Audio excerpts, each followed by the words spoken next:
Mas aí você vai no cinema, no cineclube, tem pouca gente, é de tarde, só tem idosas. E ela disse, o que ele falou? Não, quem é ele? Quem é? Tá todo mundo falando de um jeito também, tem que ver em casa. Uma vez eu fui ver um filme justamente no cineclube desse, que as senhoras tinham entrado no final da última, no meio da outra sessão e não tinham pego o início. Elas ficaram para a sessão seguinte, e aí logo que começou o outro filme, o filme começava com um flashback. Aí começou o filme, era o Nós Que Nos Amávamos Tanto, do Anthony Scrum. Aí começou o filme, aí uma virou para outra nesse tom de voz que você citou, que é bem marcante, porque é um cineclube, uma sala pequena, que é um tom de voz, ou seja, todo mundo no cinema escutou o que ela falou e disse, então é por isso que no final ele vai aparecer, né, vou lá. E aí levantou e saiu. Falou isso, levantou e saiu, né? Ficou todo mundo sentado assim. Foi genial, você lembrei. Teve uma exibição de filme do Eduardo Coutinho na Mostra São Paulo há 10 dias, que é, a princípio, um filme que só vai passar aquela vez, é a única vez que ele vai ser exibido. Em suma, não vou entrar em inúmeros detalhes, mas basicamente porque ele não pode, por questões legais, ele também outras questões, mas basicamente é um filme que ele fez de 1h30 de programação da televisão ao longo de 19 horas de um dia, gravando TV aberta no Brasil, trocando de canal e gravando uma série de coisas, e aí em 1h30 ele condensa essas 19 horas que ele passou fazendo isso, não tem nenhuma intervenção dele no sentido de fala, nem de alguma intervenção externa. A única intervenção externa é um reloginho que aparece a cada troca de programa para dizer que horas eram, no momento que aquilo entrou no ar, e aí trechos de programas fazendo, né, de um dia, desde o telecurso de manhã até o Fala Que Eu Te Escuto de madrugada e passando por tudo que tem no meio. E aí no debate depois, tinham duas questões que eu acho interessantes. Uma que o Jorge Furtado estava lá no debate, ele estava relembrando aquela história mais do que conhecida, mas que eu acho interessante de falar aqui, dessa ideia de que a televisão ela não foi feita com a lógica de que alguém vai sentar e ficar olhando para ela, prestando atenção em tudo que está sendo dito e principalmente mostrado ali, né, de que você senta e assiste aquilo como é o cânone de espectador do cinema. Ela é pensada para isso, né, seja de que forma for, a telenovela na relação com a radionovela, o jornal, né, e assim vai. Em suma. E a outra colocação que eu acho mais interessante ainda que essa foi, e que o Coutinho disse que foi uma das grandes motivações dele nesse projeto, era pensar, então tem isso, mas o que acontece quando você força alguém a sentar numa sala de cinema com a luz apagada, com o foco todo voltado para um lugar e assistir televisão que é feita no Brasil? O que acontece nesse curto-circuito de percepção? E aí é que eu acho, que eu volto para a questão, que eu acho que a dramaturgia do cinema já tentou, não claro, interativamente, embora já tenha algumas experiências, mas principalmente na ideia de reproduzir a lógica do game, e tem fracassado no geral, porque basicamente não é um game, é um cinema. Então você não adianta também reproduzir o game lá, porque isso já existe o game, eles estão muito mais satisfeitos com os games do que ir no cinema para ver.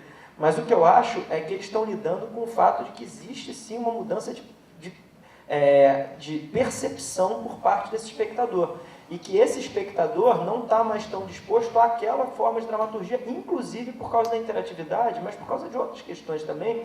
Então eu acho que esse tipo de dramaturgia não é mais uma questão mesmo, para um transforme, para tudo mais, porque ele sabe que o espectador dele não está sentado na sala de cinema no escuro, como estava o espectador de sala de cinema. Então talvez ele precise de uma explosão a cada 5 minutos para levantar a cabeça, para olhar para a tela, talvez ele precise de achar que vai ter um efeito fenomenal a cada segundo, porque senão ele perde a atenção e vira para o lado. Se começar a desenvolver personagem, ele não se interessa mais, porque não é isso que chama a atenção dele. Então eu não acho que é uma questão de que ele está tentando copiar a dramaturgia do game, ou dela tirar a mesma dramaturgia para aplicar no cinema, mas sim a ideia de que você está lidando com outro espectador. E que talvez a postura desse espectador na sala de cinema já não seja a do espectador de cinema. Então você tem que mudar talvez a forma do que você está fazendo, porque o espectador mudou. Né? E isso é que eu acho que ainda é muito inicial, ainda é muito... Aqui você vê isso, ali você vê aquilo, mas eu estou mais fazendo esse exercício sempre de também pensar e projetar para o futuro. O que eu acho que é inegável para mim, quando eu vou ao cinema hoje, quando eu ia há 15, 20 anos, é que a postura do espectador dentro do cinema é outra. E aí eu acho que os filmes vão começar a reagir a isso, principalmente no mercado, porque o mercado sempre reage ao seu consumidor, então se esse consumidor está chegando diferente, ele vai sim reagir. E acho que aí tem a ver com um pouco essa questão da televisão, entendeu? Talvez o espectador hoje de cinema esteja mais parecido com o espectador de televisão desde sempre do que com o espectador de cinema cinéfilo, clássico, histórico e tal.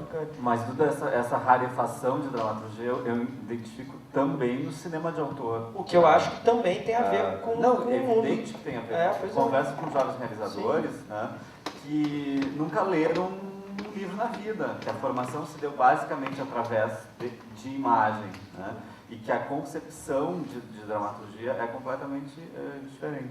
Agora, eu identifiquei no filme do Coutinho uma maravilhosa dramaturgia que foi dada através da montagem, quer dizer, para mim, ali há dramaturgia, né? E é por isso que o filme funciona. Vai ser, do filme inteiro, você diz?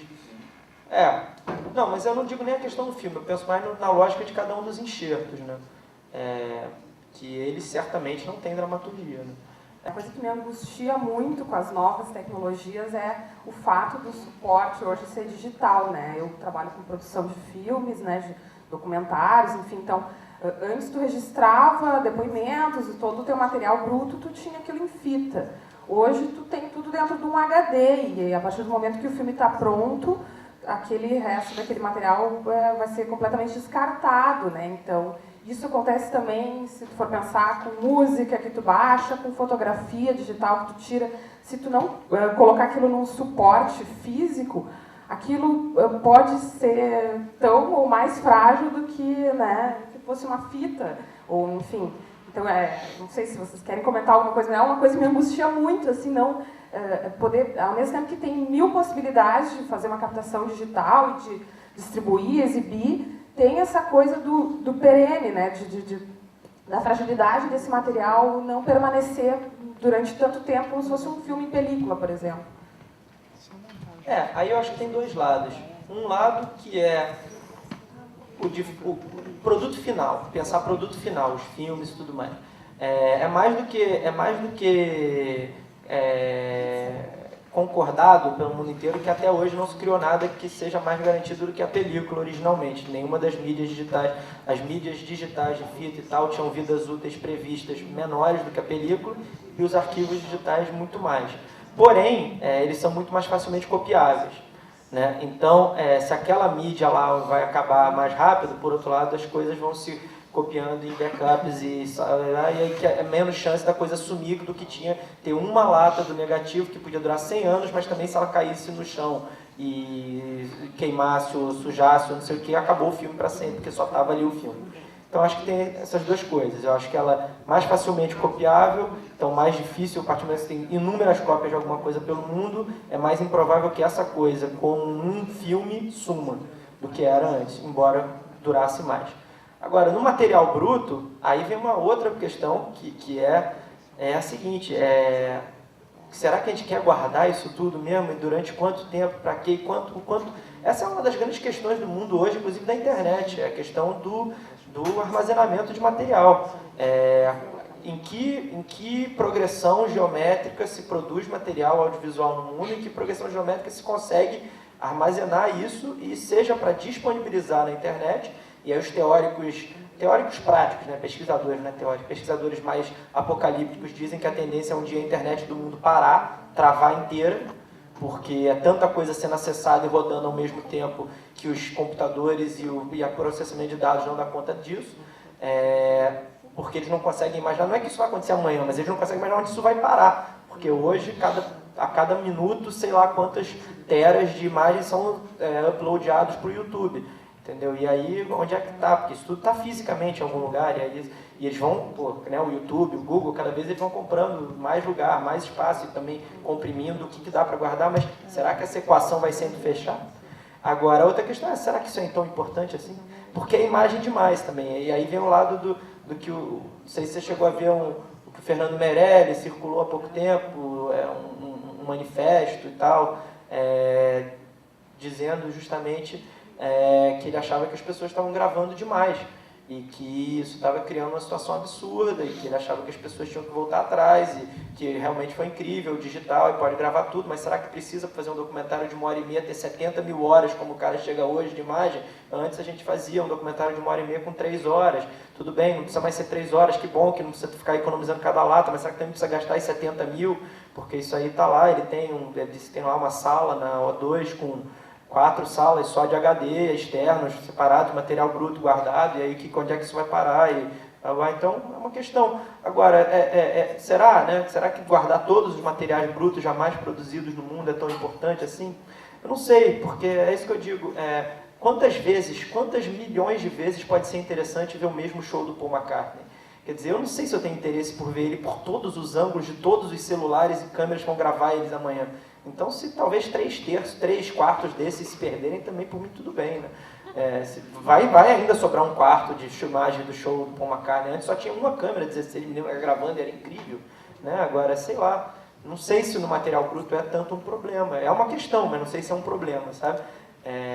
E acho que no material final não vejo ainda como um problema por esse motivo. Acho que tem outros problemas mais graves acontecendo agora, que é justamente a obsolescência dessas tecnologias anteriores, mas posteriores à película, que essas sim estão tendo muitos problemas por não terem sido suficientemente copiadas, quando não era tão fácil copiar quanto é hoje.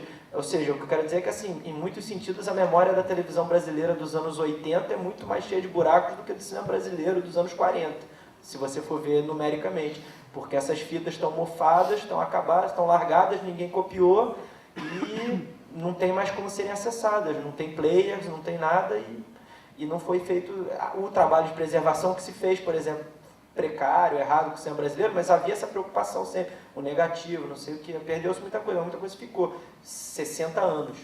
Né? E esses materiais têm menos de 20 anos, às vezes, e já estão indo embora. Então, esse é o grande, eu acho, o grande lugar da preocupação. Eu acho que essa memória de transição do pré-digital, mas pós-película, sabe? Esse é um material que eu acho que no futuro tende a ser o mais difícil de se acessar.